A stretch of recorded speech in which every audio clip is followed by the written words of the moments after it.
ಗಮನಿಸಿದರೆ, ವಿಶೇಷವಾಗಿ ರಾಜಕೀಯವಾಗಿ ಭಾರತೀಯ ಜನತಾ ಪಕ್ಷ ಹಿಂದಿನ ಒಂದು ಅಧಿವೇಶನದಲ್ಲಿ ವಿಬಿಜಿ ರಾಮ್ಜಿ ಅಂತಕ್ಕಂಥ ಒಂದು ಹೊಸ ಸ್ಕೀಮ್ ಅನ್ನು ತಂದಿದೆ.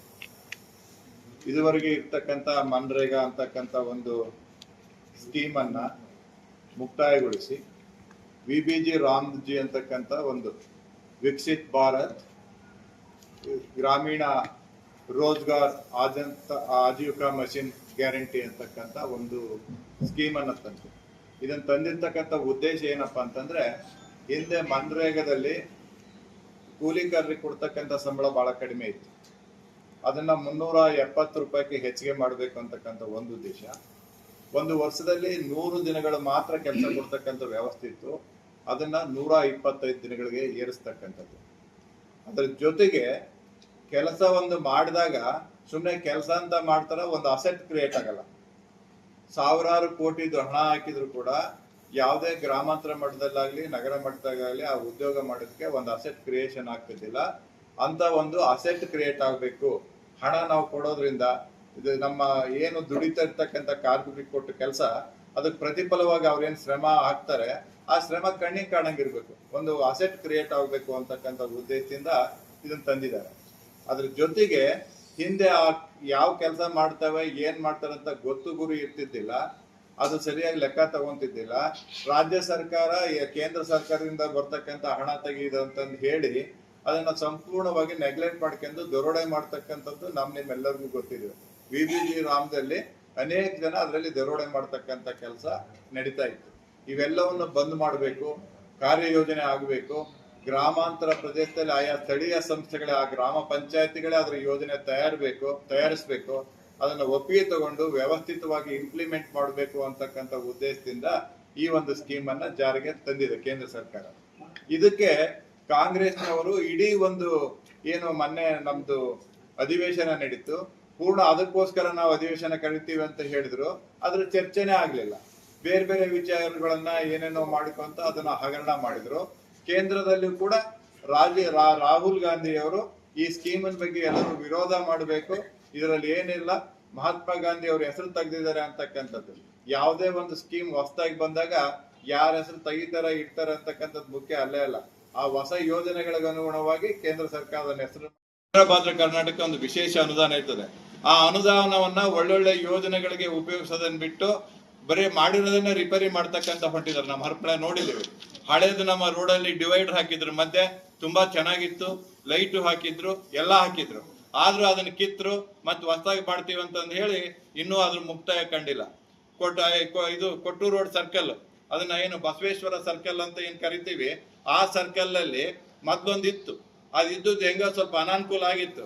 ಈ ಅನಾನುಕೂಲ ನಿವಾರಣೆ ಮಾಡ್ತಾರೆ ಅನ್ಬಿಡು, ಆ ದೊಡ್ಡ ಇದನ್ನಿತ್ತು ಅದು ಸರಿ ಮಾಡ್ತಾರಂತ ಯೋಚನೆ ಮಾಡಿದ್ವಿ.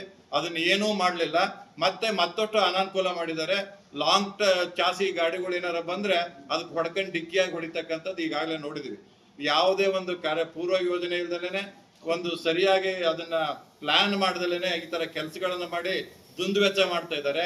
ಮತ್ತೆ ಇದನ್ನ ಹೊಡೆದು ಕಟ್ಟಲಿಕ್ಕೆ ಬಹುಶಃ ಅನುಕೂಲ ಆಗ್ಲಿ ಅನ್ನೋದಕ್ಕೆ ಆ ತರ ಮಾಡ್ತಾ ಇದಾರೆ ಅಂತಕ್ಕಂಥ ಅನುಮಾನ ನಮಗೆ ಬರ್ತಾ ಇದೆ. ಇನ್ನು ನಮ್ಮ ಅಂಬೇಡ್ಕರ್ ಸರ್ಕಲ್ ಏನು ಹಳೇದ್ ನಾವು ಐಬಿ ಸರ್ಕಲ್ ಅಂತ ಕರಿತೇವೆ, ಈಗ ಹೊಸದಾಗಿ ಅಂಬೇಡ್ಕರ್ ಸರ್ಕಲ್ ಅಂತ ನಾಮಕರಣ ಆಗಿದೆ. ರಿಪೋರ್ಟ್ ತಗೊಂಡು ವ್ಯವಸ್ಥಿತವಾಗಿ ಇದನ್ನಾದ್ರೂ ಮಾಡ್ಲಿ ಅಂತಕ್ಕಂಥದ್ದು ಇಲ್ಲಿಯ ಶಾಸಕರಿಗೆ ನಾನು ಮನವಿ ಮಾಡ್ತೀನಿ ತಮ್ಮ ಮೂಲಕ. ಬಂಧುಗಳೇ, ಈ ರೀತಿ ಹಲವಾರು ಕೇಂದ್ರ ಸರ್ಕಾರ ನಮ್ಮ ಹಿಂದಿನ ಕ್ಯಾಂಡಿಡೇಟ್ ಗಾಯತ್ರಿ ಸಿದ್ದೇಶ್ವರ್ ಅವರು, ನಮ್ಮ ದೇವೇಂದ್ರಪ್ಪನವರು, ನಮ್ಮ ಈಗಲೇ ಬಳ್ಳಾರಿ MP ಆಗಿರ್ತಕ್ಕಂಥ ದೇವೇಂದ್ರಪ್ಪನವರು, ಮತ್ತೆ ನಮ್ಮ ಹರೀಶ್ ಅವರು, ಹರಿಯಾಣದ ಇದಾಗಿರ್ತಕ್ಕಂಥ SV ರಾಮಚಂದ್ರ ಅವರು, ಮತ್ತೆ ರಾಜೇಶ್ ರವರು, ಇನ್ನೂ ಅನೇಕ ಮುಖಂಡರು, ನಂದೇಳಿ ಹಾಲಪ್ಪನವರು, ಅವರೆಲ್ಲರನ್ನು ಕರೆದಿದ್ದೇವೆ. ಎಲ್ಲರನ್ನು ಕರೆದು ಗ್ರಾಮಾಂತರ ಪ್ರದೇಶದಲ್ಲಿ ಇರ್ತಕ್ಕಂಥ ನಮ್ಮ ಕಾರ್ಯಕರ್ತರನ್ನು ಕೂಡ ಇಲ್ಲೆಲ್ಲರಿಗೂ ಕರೆಸಿ ಇವೆಲ್ಲ ಏನು ಕೇಂದ್ರ ಸರ್ಕಾರದ ಯೋಜನೆಗಳನ್ನ ಇಂಪ್ಲಿಮೆಂಟ್ ಮಾಡ್ಬೇಕು, ಅದ್ರ ಬಗ್ಗೆ ಜಾಸ್ತಿ ಮನವರಿಕೆ ಮಾಡಿಕೊಡ್ಬೇಕು. ನಮ್ಮ ಜಿಲ್ಲಾಧ್ಯಕ್ಷರು ಬರ್ತಾರೆ, ಸಂಜೀವ್ ರೆಡ್ಡಿ ಅವರು ಬರ್ತಾರೆ. ನಮ್ಮ ವ್ಯವಸ್ಥಿತವಾಗಿ ಈ ಒಂದು ಕಾರ್ಯಕ್ರಮವನ್ನ ನಾವು ಮಾಡ್ಬೇಕಂತ ಇದೀವಿ. ಇದರ ಮುಂದೆ ನಾವು ಗ್ರಾಮಾಂತರ ಪ್ರದೇಶಗಳಲ್ಲಿ ಹೋಗಿ ಇವೆಲ್ಲ ಏನಿದಾವೆ, ಇನ್ನೂ ಅನೇಕ ಯೋಚನೆಗಳಿದಾವೆ. ನಮ್ಮ ಮುಖಂಡರುಗಳು ಇನ್ನೂ ಮಾತಾಡ್ತಾರೆ. ಅವೆಲ್ಲವನ್ನೂ ಕೂಡ ಈಗ ಎಲ್ಲರೂ ಕೂಡ ಟೆಕ್ನಾಲಜಿ ಅಂತ ಮುಂದೆ ಹೋಗಕ್ ನೋಡ್ತಾ ಇರ್ಬೇಕಾದ್ರೆ ಇವ್ರು ಕಾಂಗ್ರೆಸ್ನವರು ಮತ್ತು ಅನೇಕರು ಕೂಡ ಹಿಂದಕ್ಕೆ ಹೋಗಕ್ ನೋಡ್ತಾರೆ. ಕುಣಿಲಾರ್ದ ಒಂದಾದ್ರೂ ಜನಕ್ಕೆ ಪ್ರತಿನಿಧಿಯಾಗಿ ಒಳ್ಳೆ ಕೆಲಸ ಮಾಡಿದ್ರೆ ಇವ್ರು ವೋಟ್ ಹಾಕ್ತಾರೆ. ಬರೀ ಇಂಥವ್ ಮಾಡಿದಾಗ ಇನ್ ಯಾರು ವೋಟ್ ಹಾಕ್ತಾರೆ?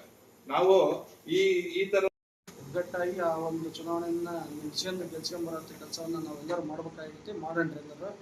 ಮತ್ತೆ ಈಗೇನು ಮಾಜಿ MP ಅವರಾಗಿರ್ತಕ್ಕಂಥ ಸಿದ್ದೇಶಣ್ಣನವರು ಮತ್ತು ನಮ್ಮ ತಂದೆಯವರಾಗಿರ್ತಕ್ಕಂಥ ದೇವೇಂದ್ರಪ್ಪನವರು ಹಾಗೂ ನಮ್ಮ ಹಿರಿಯರ ಶಾಸಕರಾಗಿರ್ತಕ್ಕಂಥ PB ಹರೀಶ್ ರವರು, ನಮ್ಮ ಮಾಜಿ ಶಾಸಕರಾಗಿರ್ತಕ್ಕಂಥ SV ರಾಮಚಂದ್ರಪ್ಪನವರು, ಆಮೇಲೆ ಇದು ಕೃಷ್ಣ ನಾಯ್ಕ್ ಸರ್ ಅವರು ಅಡಗಲಿ MLA, ಮತ್ತು ಮಾಜಿ MLA ನಂದಳ್ಳಿ ಆಲಪ್ ಸರ್ ಅವರು, ಹೀಗೆ ಎಲ್ಲ, ಮತ್ತು ನಮ್ಮ ಜಿಲ್ಲಾ ಅಧ್ಯಕ್ಷರಾಗಿರ್ತಕ್ಕಂಥ ಸಂಜೀವ್ ರೆಡ್ಡಿ ಅವರು, ಇವರನ್ನೆಲ್ಲ ಕರೆಸಿ 20ನೇ ತಾರೀಕು ಶುಕ್ರವಾರ ಬೆಳಗ್ಗೆ 11 ಗಂಟೆಗೆ ತರಳಬೋಳ ಕಲ್ಯಾಣ ಮಂಟಪದಲ್ಲಿ ಒಂದು ಅದ್ದೂರಿಯಾಗಿ ಕಾರ್ಯಕ್ರಮವನ್ನು ಮೀಟಿಂಗನ್ನು ಹಮ್ಮಿಕೊಂಡಿದ್ದೇವೆ. ಹಾಗಾಗಿ ನಾವೆಲ್ಲರೂ ಸೇರಿ ಆ ಮೀಟಿಂಗನ್ನು ಯಶಸ್ವಿಗೊಳಿಸ್ಕೊಂಡು ಬರೋಣ್ರಿ ಅಂತ ಹೇಳಿ ನನ್ನ ಮಾತು ಮುಗಿಸ್ತೇನೆ. ಅವರು ಕೆಲಸ ಮಾಡ್ತಾ ಇದ್ದಾರೆ. ಹಾಗಾಗಿ ನಾವು ತಾಲೂಕಿನಲ್ಲಿ ನಾವೇನು ಕಾರ್ಯಕರ್ತರು ಏನಿದೀವೋ ನಾವು ಕೂಡ ಇದನ್ನ ಒಂದು ಹೋರಾಟ ಮಾಡೋಣ ಅಂತಕ್ಕಂಥ ದೃಷ್ಟಿಯಿಂದ ಪ್ರಾರಂಭ ಮಾಡಿದ್ವಿ. ವಾಗೇಶ್ ಅವರು, ಕೆಂಚಣ್ಣ, ಡಾಕ್ಟ್ರು ನಾವೆಲ್ಲರೂ ಬಂದ್ರು ಬರ್ಬೋದು ಹೇಳಕ್. ಪಕ್ಷ ಯಾರಿಗೆ ನಾವೆಲ್ಲರೂ ಪ್ರಯತ್ನ ಮಾಡ್ತೀವಿ. ಪಕ್ಷ ಮಾಜಿ ಶಾಸಕರಿಗೆ ಟಿಕೆಟ್ ಕೊಟ್ರೆ ಇಲ್ಲ ಅದನ್ನ ನೋಡೋಣ, ಯಾರಿಗೆ ಕೊಟ್ಟರೆ ನಾವು ಭವಿಷ್ಯಗಳ ಬಗ್ಗೆ ಉತ್ತರ ಹೇಳಲ್ಲ ನಾವು, ಅವಕ್ಕೆಲ್ಲ ಉತ್ತರ ಹೇಳಲ್ಲ. ಯಾರಿಗೆ ಕೊಟ್ಟರು ಮಾಡ್ತೀವಿ ಅಂತ ಹೇಳಿದೆ ನನಗೆ. ಪಕ್ಷ ಮುಖ್ಯನ ವ್ಯಕ್ತಿ ಮುಖ್ಯನ? ಪಕ್ಷ ನಮ್ಮ ಭಾರತೀಯ ಜನತಾ ಪಕ್ಷದ ಮೂಲ ಸಿದ್ಧಾಂತನೇ ಅದು. ವ್ಯಕ್ತಿಗಿಂತ ಪಕ್ಷ ಮುಖ್ಯ, ಪಕ್ಷಕ್ಕಿಂತ ದೇಶ ಮುಖ್ಯ. ಒಂದ್ ಪಕ್ಷ ದೇಶದ ಸಮಸ್ಯೆ ಬಂದಾಗ ಪಕ್ಷನೂ ಬಿಟ್ಟು ದೇಶದ ಸಮಸ್ಯೆಗೆ ಹೋಗ್ತೀವಿ. ವ್ಯಕ್ತಿ ಇದು ಬಂದಾಗ ವ್ಯಕ್ತಿಗಿಂತ ಪಕ್ಷ ಮುಖ್ಯ.